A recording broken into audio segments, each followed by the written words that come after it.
हाय दोस्तों, मैं Shashank. Berger paint की बात करूंगा इस वीडियो में। थोड़ा कॉन्टिन्यूसली फॉल कर रहा है, उसके क्या रीज़न है वो आपको बताऊंगा। और अगर बर्जर पेंट के अंदर आप इन्वेस्टेड हो तो आपको क्या करना चाहिए, और अगर फ्रेश एंट्री लेना चाहते हो फॉल के टाइम में तब आपको क्या करना चाहिए। स्टार्ट करते हैं। देखो, सबसे पहले आपको बता दूं कि जो कंपनी है वो लगभग 66,000 करोड़ की मार्केट कैप की है। नो डाउट एशियन पेंट से इसकी जो मार्केट कैप है वो मार्केट कैप वाइज छोटी है, और ये कंपनी भी प्रॉफिटेबिलिटी को आप देख लो, सेल्स को देख लो, हर पैरामीटर पर एशियन पेंट की से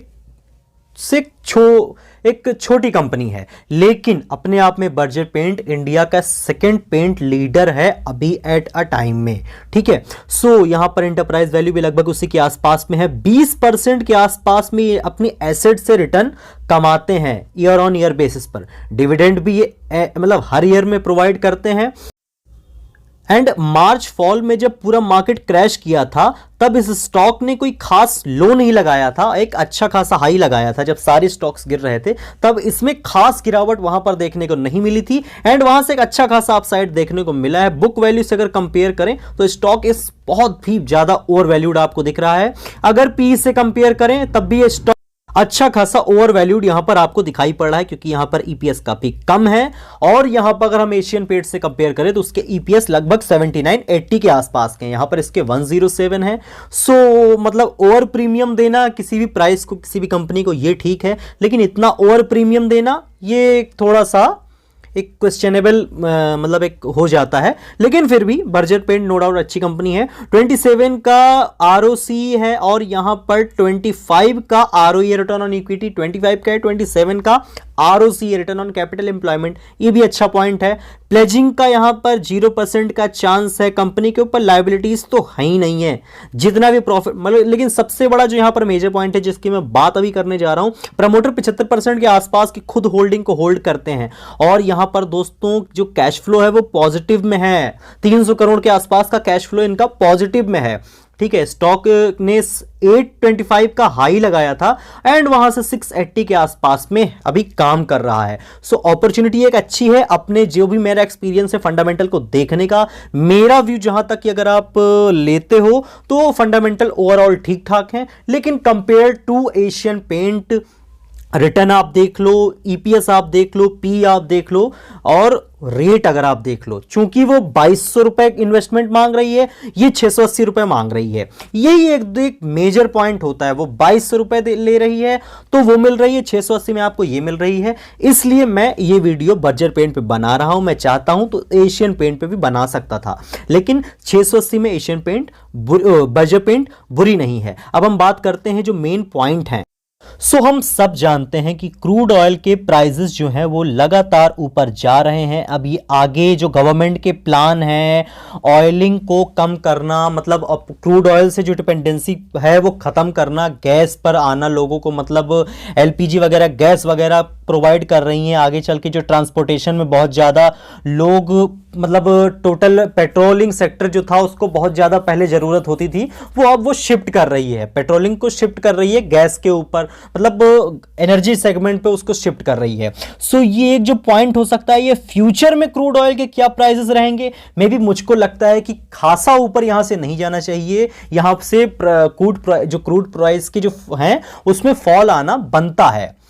यहां पर जो पॉइंट होता है मेन होता है ऑपरेटिंग प्रॉफिट। ऑपरेटिंग प्रॉफिट से मेरा ये कहने का मतलब है जो पेंट सेक्टर होता है उसमें क्रूड ऑयल का एक अच्छा खासा यूज होता है। 50% ऑफ यूज जो है इनका रॉ मटेरियल में वो क्रूड ऑयल का ही यूज होता है। अब चूंकि क्रूड ऑयल के प्राइसेस ऊपर जा रहे हैं, जो इनका ऑपरेटिंग प्रॉफिट है, जो कि कंपेयर टू अगर हम एशियन पेंट देखें तो बर्जर पेंट का कम है। यहां पर 15 के आसपास था, यहां पर अभी 20 आया।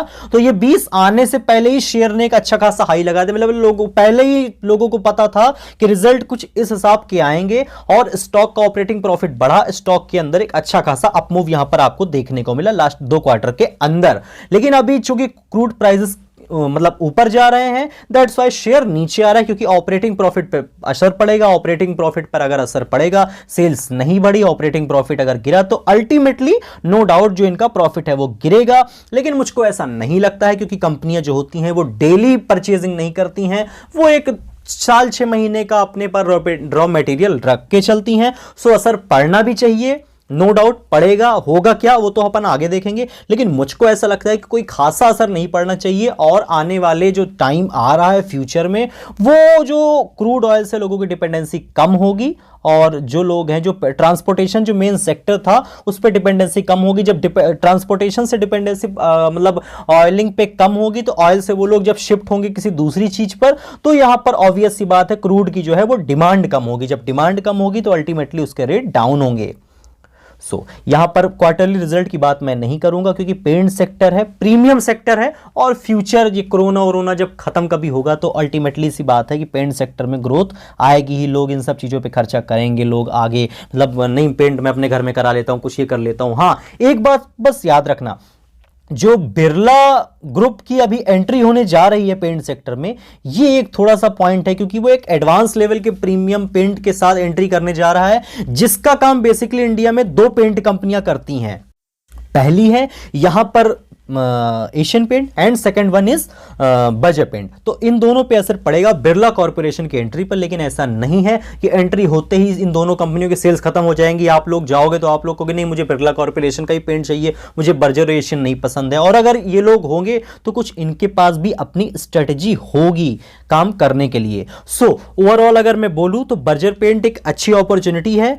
अगर याद रखना, अगर 80 के पी रेशियो में आपको 2200 रुपए खर्चा करने के बाद में एशियन पेंट मिल रहा है, तो 107 के प्रीमियम पे 680 खर्चा करने के बाद अगर आपको बजर पेंट मिल रहा है, एशियन पेंट 80 के पी पे मिल रहा है आपको 2200 रुपए खर्चा करने पे, तो मेरे हिसाब से बर्जर पेंट एक अच्छी कंपनी है, और नो डाउट आपको इसके अंदर इन्वेस्टमेंट के बारे में सोचना चाहिए। अब हम चलेंगे इसके चार्ट पैटर्न पर, और आपको मैं कुछ अपने एक्सपीरियंस से बता दूं कि फ्यूचर में क्या हो सकता है बर्जर पेंट के शेयर प्राइस में। बात मैं बता दूं, देखो क्रूड के प्राइसेस बढ़े, ठीक है, क्रूड के प्राइसेस बढ़े, वो अल्टीमेटली कितने दिन तक की बढ़ेंगे हमें नहीं पता, लेकिन फ्यूचर में मुझको लगता है कि क्रूड के प्राइसेस के अंदर एक फॉल आना चाहिए, क्योंकि डिमांड कम होगी फ्यूचर के अंदर, जैसा कि गवर्नमेंट का प्लान है। एंड डिमांड कम होगी, देन जो क्रूड का प्राइस है उसका रेट डाउन होगा। अब इनके पास तो डिमांड हमेशा क्रूड की रहेगी, तो उनको वो चीज सस्ते में प्रोवाइड होगी, तो अल्टीमेटली जो प्रॉफिट एंड मार्जिन बढ़ेंगे, ऑपरेटिंग प्रॉफिट मार्जिन जब बढ़ेगा तो उसका इंपैक्ट शेयर प्राइस पे पड़ेगा। अभी मैं आपको बता दूं, ये जो मैंने बनाया है यहां पर, पहले नीचे के लेवल पर ये काम करता था, उसके बाद में 2020 से पहले इसके अंदर एक अपसाइड का यहां पे मूवमेंट देखने को मिला था, थोड़ा बहुत उसके में फॉल आया था, लेकिन कंपेयर टू किसी, अगर जैसे हम इस रेजिस्टेंस को देख लें तो इसने इस रेजिस्टेंस तक को ब्रेक नहीं किया था, और देन ये फिर ऊपर निकल गया, एक नया हाई मार दिया। अभी एक बात आप ध्यान रखना, अभी ये जिस रेट पे ये क्लोज हुआ है 680 पे ये क्लोज हुआ है, कोई बड़ा वॉल्यूम नहीं आया। यहां पर हमारे सामने वीकली चार्ट है, लेकिन फिर भी मैं बता दूं 680 के आसपास ये क्लोज हुआ है, कोई बड़ा वॉल्यूम यहां पर मुझको देखने को नहीं मिला है। डेली कैंडल में डेली जो वॉल्यूम आते हैं, कोई बड़ा मुझको यहां पर देखने को मिला है।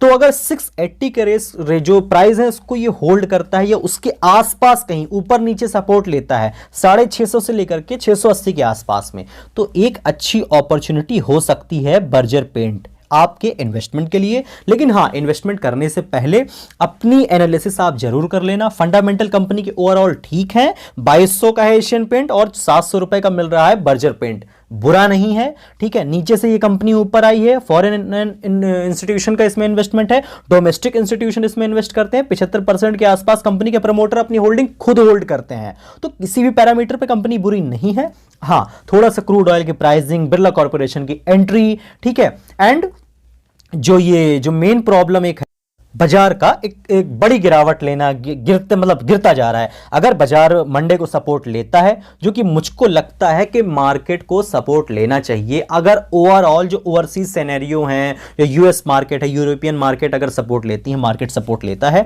तो एक अच्छे जोन में है अभी बर्जर पेंट, ठीक है। बड़ा कोई यहां से फॉल मुझको मे भी नहीं लगता है, अगर आता है फिर भी एक अच्छी अपॉर्चुनिटी होगी इसको लेने की। लेकिन एक बात मैं बता दूं, जो 50 डे का मूविंग एवरेज होता है बर्जर पेंट ने आज उसको मतलब उसको ऑलरेडी ब्रेक कर चुका है, तो जो शेयर है ये डाउन ट्रेंड में है। तो अपना जो भी इन्वेस्टमेंट आप करना बहुत सोच समझ के करना। एज अ डिस्क्लेमर ये बात मैं आपको बता दे रहा हूं, जो 50 डे का मूविंग एवरेज होता है ये स्टॉक उसके नीचे है, तो इसका मतलब है कि कहीं ना कहीं स्टॉक के अंदर लोग सेलिंग तो कर रहे हैं और गिरावट हो रही है, लेकिन फिर भी पैनिक मत करना। 680 के आसपास के अगर ये लेवल को होल्ड करता है तो अच्छी अपॉर्चुनिटी है, आप इसके अंदर बाइंग कर सकते हो। ये जितनी भी चीजें हैं बिरला कॉर्पोरेशन की एंट्री, ये सब चीजें आगे करके सेटल डाउन हो जाएगा और कंपनी चलती रहेगी, ऐसी बात नहीं कंपनी बर्बाद हो जाएगी। ठीक है, सबकी अपनी प्लान होती है, सबकी अपनी स्ट्रेटेजी होती है।